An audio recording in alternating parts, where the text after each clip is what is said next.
"What do you think?" I asked. "Why should I care? Make up your mind yourself." Lloyd brushed off the conversation. When I thought about how we could enjoy our remaining days in the Maldives without being bothered by anyone, my hesitation vanished. Once we got home, we quickly started packing. "Can we move right away?" "Yep, we're good to go." We had movers come immediately, and they began hauling away our packed items. Then we headed straight to the real estate agent. We'd like to sell our home. The agent was incredibly helpful and arranged for a same-day sale. Now, Lloyd truly had no place to go back to. My name is Marcy, and I'm 43 years old. I currently live with my husband Lloyd in a Manhattan apartment. We got married 5 years ago. We haven't had kids due to marrying late. Lloyd often says, "Life isn't just about having kids." And that helps me live without feeling guilty for not being able to have children. Lloyd is 45 and in the prime of his working life. Recently, he's been working a lot of overtime and coming home late. I used to work at the same company as Lloyd, but quit after we got married. Lloyd said it would be awkward to work at the same company as his wife.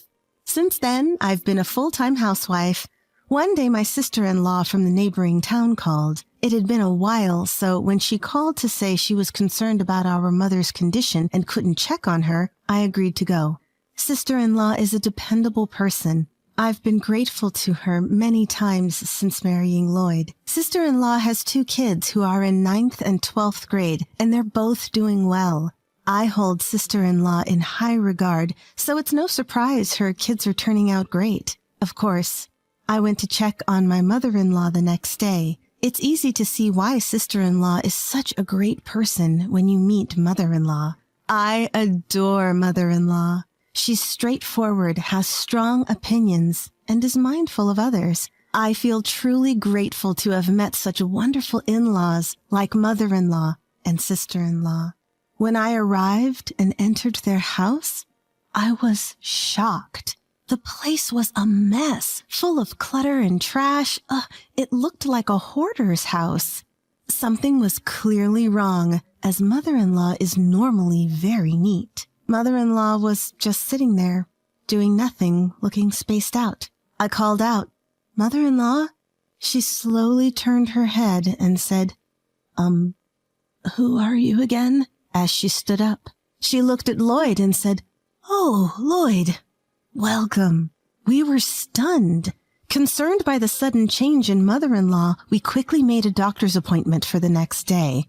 After several tests, the results came back. She had dementia. Moreover, she needed long-term care. We called sister-in-law to come to the house and discussed what to do next. Taking care of someone long-term means that we'd need to look after my mother-in-law indefinitely at her home. Of course, public programs and private services are also options, but my sister-in-law offered, "Marcy, thanks for everything. I'll take it from here." Surprisingly, Lloyd objected. "No, your place is far, and moving your kids would be a hassle." True, my sister-in-law lives in the next town over, which would require her younger child to change schools. "We should move in with my parents to take care of them. What do you think, Marcy?" I was shocked. I never thought Lloyd was that responsible. Moved by his sincerity, I agreed. Of course, all for my beloved mother-in-law. And so began my daily caregiving life for my mother-in-law. We moved in with her and started our new life together. I managed the household and took full responsibility for mother-in-law's care. She'd wander off if you took your eyes off her, so I had to constantly watch her. Whether doing laundry, cleaning, or cooking, I was always monitoring her. Then I noticed she looked lonely. Was this life really making her happy? Even with dementia, she should still have moments of joy. Being under constant surveillance couldn't be fun. So I tried something. "Mother-in-law, would you like to help me fold the laundry?" Her face lit up. "I'd love to." Though her hands weren't as nimble, she was clearly enjoying the task. I was relieved that I'd made the right call. From that point on, instead of watching her, we did things together. Seemingly, she found moving around less of a chore. On sunny days, how about we have lunch in the park today? That sounds lovely. And off we went for a meal outdoors. I never found this life burdensome. Sister-in-law always handled hospital trips, and her kids visited mother-in-law often. But one person was completely uncooperative. Lloyd. The same Lloyd who'd said, "We'll take care of mother-in-law." He never lifted a finger to help. Sharing updates or asking for his input always met with disinterest or reluctance. When I'd ask for help, "I'm tired from work. Why should I tire myself more at home?" was his response. He'd been working late, so maybe he was tired, but some help would be nice. He didn't even talk to mother-in-law. When I'd suggest plans for her, "Why should I care? Decide yourself." He'd brush me off. As it stood, it seemed Lloyd only came home to sleep. Things had gotten to a point where it seemed like Lloyd was coming home from work just to sleep. One evening, 11 p.m. came and went, and Lloyd hadn't returned. He'd often been saying he was working late, coming home just past 11, so I assumed that was the case tonight and went to bed first. However, I found it hard to fall asleep that night. As I lay there, the clock ticked past midnight. Where's Lloyd? I thought, just as I heard a car outside. It's unusual to hear a car at this hour, so I looked out the window. The person getting out of the car was Lloyd, and in the driver's seat, there was a woman. They both got out and smiled at each other, and unbelievably, they kissed. Not just for a moment. They lingered. I spontaneously took photos with my phone, amazed at myself for doing it. The house has a bedroom on the first floor. Our bedroom window isn't far from the car, and the photos captured everything clearly. My hands were trembling from the shock. I heard the front door open, and I rushed back to bed. Those photos would later become my trump card. From that night on, I started watching Lloyd more carefully. There were many suspicious signs. Telling me he was working late itself was suspicious. I knew what kind of work Lloyd was doing because we used to work at the same company. I know what kind of work Lloyd does, and it's easy to see that it doesn't require overtime. That kind of lie could be easily checked. So I called up an old colleague, friend. "Long time no talk. What's up?" "Sorry for the sudden call, but I was wondering about Lloyd's department. Have they been really busy lately?" "Lloyd? No, I just got transferred from his department last month. It's not busy at all, actually." There's no way he could be doing overtime in such a relaxed department, which means Lloyd is likely spending time with his affair partner. My suspicions were confirmed. One morning, I saw Lloyd getting ready to leave with a large bag. "What's with the big bag?" I asked. Nervously, he replied, "I have a sudden week-long business trip. Take care of things while I'm gone." "Where are you going for a week?" I don't know yet. I'll find out when I get to the office. So I'll be going." And he left, evasively. I texted friend, "Is anyone scheduled for a business trip today?" "I haven't checked, but shouldn't be. No big projects lately." Just as I thought. So he's going to be away from home for a week to meet his affair partner? Then my mother-in-law called my name. "Marcy." She showed me a piece of paper. Written in Lloyd's handwriting were what appeared to be a hotel name, phone number, today's and tomorrow's dates, and a room number. "What is this?" "Before doing Lloyd's laundry last time, I found this note in his pocket. I wish I had given it to you sooner. I'm sorry, Marcy." "Do you also suspect Lloyd then?" "Marcy, we can't just turn a blind eye to this. Lloyd must be held accountable. There's no time for us to be down." The mother-in-law speaking was the strong woman I knew before her dementia. I felt more determined seeing this side of her after so long. "Absolutely. I will not let him off the hook." First, considering mother-in-law's opinion, we decided to call sister-in-law. As soon as sister-in-law arrived, she said, "Marcy, I'm so sorry. My brother is an idiot for doing such a thing." "There's no need for you to apologize," I told sister-in-law as we planned our next moves. First, we checked the note and found out the location of the hotel. Lloyd was likely staying at this hotel for today and tomorrow. What would we do next? The next day, we decided to drive to the hotel in sister-in-law's car. We arrived at a hotel close to the airport and recognized a car in the parking lot. I looked at the pictures on my phone. Of course, they were the ones of Lloyd kissing another woman. It was the same car in those pictures. After a while, a familiar man came out of the hotel. It was Lloyd. We hid behind the cars to avoid being seen. Soon after, a woman came out and cozily linked arms with Lloyd. As I captured the scene with my phone, I couldn't believe what I saw. Both mother-in-law and sister-in-law were speechless. There was a little boy, about 1 year old, with them.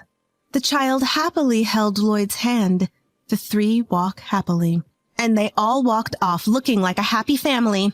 The real wife, me, was the one capturing this scene. Feeling miserable was the least of my concerns.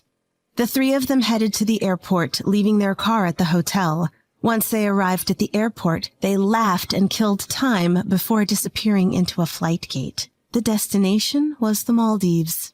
There was no longer any reason to hesitate. Thinking about how Lloyd would spend the remaining days there without any disruptions. When we returned home, we immediately began packing. I called a moving company and asked, "Can we move out immediately?" "Yep, that's no problem." They came to help us pack, and we temporarily stored our belongings at sister-in-law's place. Next, we went straight to a real estate agent. "I want to sell my house." The agent was incredibly kind and expedited the selling process for us. Now Lloyd had no home to return to. The thought alone made me feel refreshed. Afterward, mother-in-law and I checked into a nearby hotel where we would stay for a while. With that settled, there was something I had to confirm. Could the child with Lloyd's affair partner be his? To find out, I decided to consult a lawyer and a private investigator. The results of the investigation became clear right away. The report handed to me clearly listed that unfamiliar child as Lloyd's son. Lloyd had told me, "Kids aren't the only joy in life." But did he actually want a child? Did he have an affair because he couldn't have children with me? Only he knows the answer. But I can't keep this inside, as even my mother-in-law told me. I will never forgive him. 7 days later, my phone rang. It was Lloyd. "Hey, where are you? I can't get into the house. The key's not working." "That's because I sold the house." "What are you talking about?" "Hope you enjoyed your 6-day, 5-night trip to the Maldives. Must have been fun with your family of 3. Made some good memories, did you?" I could tell Lloyd was stunned on the other end of the line. I continued, "Your house is no longer there. We've moved and sold it. You should go back to your own child and that woman."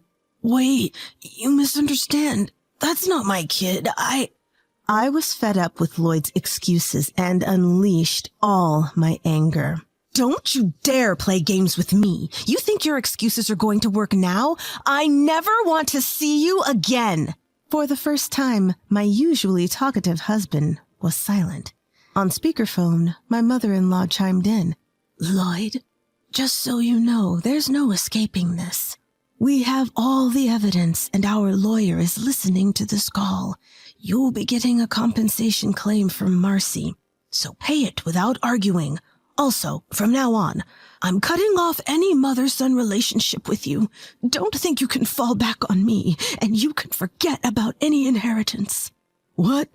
Mom, you're clearly not suffering from dementia." "Can you believe it? I have genuine dementia. But listen, if Marcy is this hurt and in such a tight spot, how can I not step up? Marcy has been by my side, taking care of me all this time. I can't just sit around being a useless mother-in-law when I can't even repay her kindness." Hearing those words, tears flowed from my eyes, even after what my husband did to me. I felt truly blessed to have such a kind mother-in-law and a supportive sister-in-law. I was the luckiest daughter-in-law. Later on, Lloyd paid the $80,000 compensation I demanded, all in one go. Although it was a high sum, Thanks to my excellent lawyer, we managed to secure the full amount. While evidence photos helped, the most impactful was the revelation of his secret child. Though my inability to have children played a part, that's a complicated feeling. I reported every detail of Lloyd's affair to his company, and he became the talk of the office, but not in a good way. Everyone from his coworkers to his bosses started looking at him coldly. Even after paying the compensation, his savings depleted. He couldn't afford to quit, and he's living a miserable life working under those conditions. His affair partner turned cold on him once the money ran out, and he isn't even allowed to see his child.